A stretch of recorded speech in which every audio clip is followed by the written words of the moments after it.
Hey everybody, who's your Jedi here with another review for you. This time talking episode 20 of season 4 of Arrow Genesis. So this is in my book an all right episode. It's definitely there to really kind of wrap up the story with Andy and get the final pieces in place for the season finale. So let's just kind of get right into it. Again, we don't get any flashbacks this episode. Well, proper flashbacks, I should say. But we do get some hints as to some of the other bad things that happened on the island, and we do see these little brief moments of all the people that Oliver has lost over the course of his life. We see his parents. Somebody said they saw Tommy. I must have blinked when that went by, but I didn't see him. But that would make sense to see Tommy again. Um, and this and what Fortuna said to him kind of fits in with one of the big themes of this episode of this season is, of letting the darkness in. And I really liked how they kind of went back with that, where Oliver said, you were right. I'm always going to revert back to that person I was on the island when things get tough. And Felicity counters that with, like, look, no, you're not. I just said that when I was mad.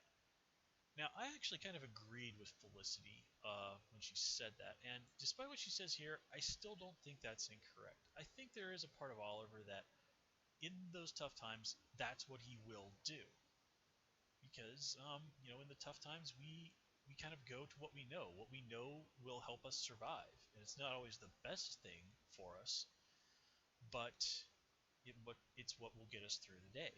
That's why people who have had addictions in the past, if they face hard times again, the temptation to fall off the wagon becomes even greater.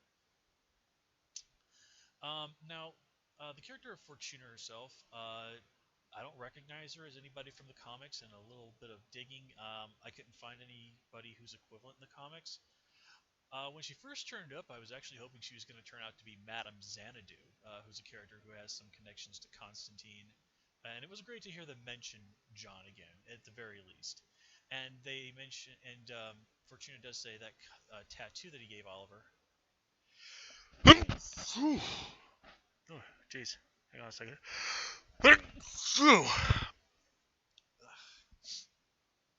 Ooh, wow. That's the risks of doing stuff like this in one take. It's also a sign that I probably need to dust my apartment. Anywho, um, that the tattoo that John gave Oliver has, many functions, which is just kind of a convenient gateway that they'll probably use if they would decide they want to do more magic stuff in the future. Again, it was nice to sort of see Hub City being used. Hub City has popped up quite a bit um, across the Arrow, the CW verse, and you kind of and people have been wondering, is this kind of way they're set things up? They might introduce the Question, who is sort of the well-known superhero that operates out of Hub City, and I think it would be awesome. The Question is a fantastic character. He's great. I've read some of the old Question comics by Denny O'Neil from the 80s. They're good stuff. If you're a fan of the old Justice League cartoons, the Question was absolutely awesome there, voiced by, of course, none other than Jeffrey Combs. Great stuff. But that's just kind of speculation. And it was I did think it was interesting that Oliver kind of ultimately failed that test, although not terribly surprising. Um, it did seem like Fortuna was pretty quick to brush him off and say, "Yeah, sorry, nothing I can do to help you."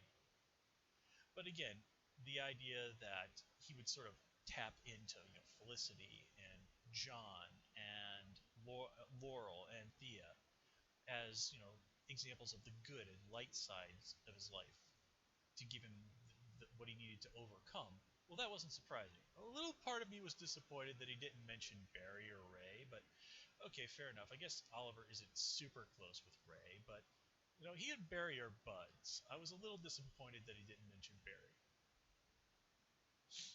And it would have been nice if he also mentioned Tommy. But, again, uh, I said it before and I'll say it again. Tommy really was the most moral person in all of season one. So, yeah. But anyway, It was kind of interesting to see Oliver finally have something that he can use against Damien Dark. And once he saw that's like, oh, that trick doesn't seem to work, Damien beat feet and got the heck out of there. So that's that's definitely obviously probably going to throw him for a loop a little bit, but we'll have to see how that plays out. I mean, otherwise things are seriously going Damien's way. I mean, he strolls back into Hive, kills the two people there with no problem. And I love how the one guy says, "Oh no, don't worry. If he pulls anything, we got contingency plans in place." And apparently, his contingency plan was to whip out a gun and shoot at him. Okay, unless this gets paid off in the future, this guy was an enormous idiot because, it's been repeatedly shown that shooting things at Damien Dark doesn't really work. He would have been a lot better off just putting a bomb under the guy's chair. I mean, if a briefcase bomb can almost take out Hitler, and we have seen that, bombs are very, I mean, Damien Dark came this close to getting killed by a bomb earlier this season. Seriously, why are they not trying more things like that to get rid of this guy? But then again, as I repeatedly said, it really seems like the people trying to take this guy down are missing very obvious things that could incapacitate Damien Dark because, he does have limits. Specifically, he does seem to need to be able to use his hands. I mean, yeah, why not? Why not have him sit down in one of those chairs and then, have that, like in the movies, and then have the clamps come down and then you can shoot him in the head. And there's not a damn thing he can do about it. It was also kind of fun to see that Malcolm Merlin has apparently been stuck in the role of, no pun intended, right-hand man to Damien Dark at this point. Also note that I continue to refer to Damien Dark by his full name most of the time. Now we also get to find out fully what Genesis is, and it's not really a huge surprise. If you'd been paying attention, obviously Pi was planning to end the world in some way, and that little thing that they were setting up was intended to be how they were going to have their chosen people survive it. Okay. I don't really have any big problem with that. Um, it's just a little bit of surprise that they were going to go for something like triggering a nuclear war. It's just such a cliche. But okay, if you want to destroy the world, there are some go-to ideas. Um, it was interesting. It is a little bit interesting that this is like the first time we've got a proper the hero needs to save the world thing um, in Arrow. Now, I guess you could sort of make the argument that we have sort of seen a save the world thing over in the Flash with Ronnie Raymond giving up his life to stop the singularity that formed over Central City. So, all right, you can kind of go with that a little bit. But it is interesting to sort of see these sort of stakes on Arrow where you wouldn't normally quite expect that. Nothing really particularly huge to say about the whole Thea storyline. Kind of surprising that Alex would just be so willing to pop vitamins that somebody started giving him. But with Ruby Adams wouldn't have gotten where she was if she wasn't good at persuading people. So I think we can let that slide. And it was nice to see Thea has used her training to sort of pick up on the odd weirdness of what's going on down there underground. Although it's a little weird that apparently Hive doesn't understand the importance of a day-night cycle to human beings. I mean, is this town supposed to operate like it's in Alaska or something? I don't know. Let's see, what else? In a lot of ways, though, this episode was really pretty heavy on the Diggle stuff, which was great. Definitely nice to see Lila coming back in, playing a more important role of things. One thing that got me, though, is that baby Sarah, she starts crying when her parents have an argument, but somebody shoots a rocket launcher at the truck she's in. She doesn't cry. Her dad zips out of the back of the truck on a motorcycle. She doesn't cry. Yeah, this doesn't really jive with what I know about toddlers. Okay? No. But okay, it's TV. We'll let that slide. Um, Now, this whole thing, of course, was this big episode of tying up things with Andy. And this episode really, really went there to show that Andy was a really irredeemable person. tortures John. He makes it clear it's like, yeah, hey, I'm gonna help Damien Dark get his hands on Lila and Sarah, and he's obviously going to kill them horribly. I mean, and I did like that bit where John says to him, like, Carly, Andy Jr., you can't even bring yourself to say their names.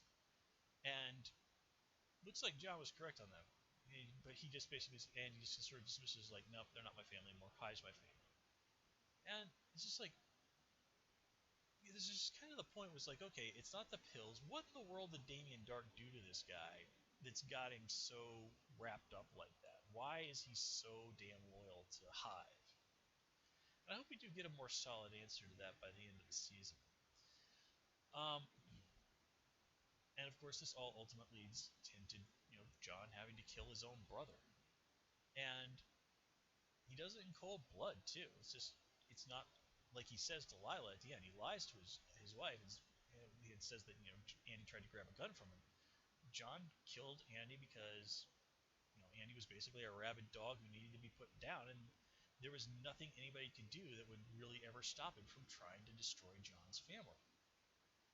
So, here you see a real interesting contrast. Oliver is really learning to sort of let the light inside of him flow or shine, and John is letting the darkness in, killing his own brother in cold blood, however justified that might have been.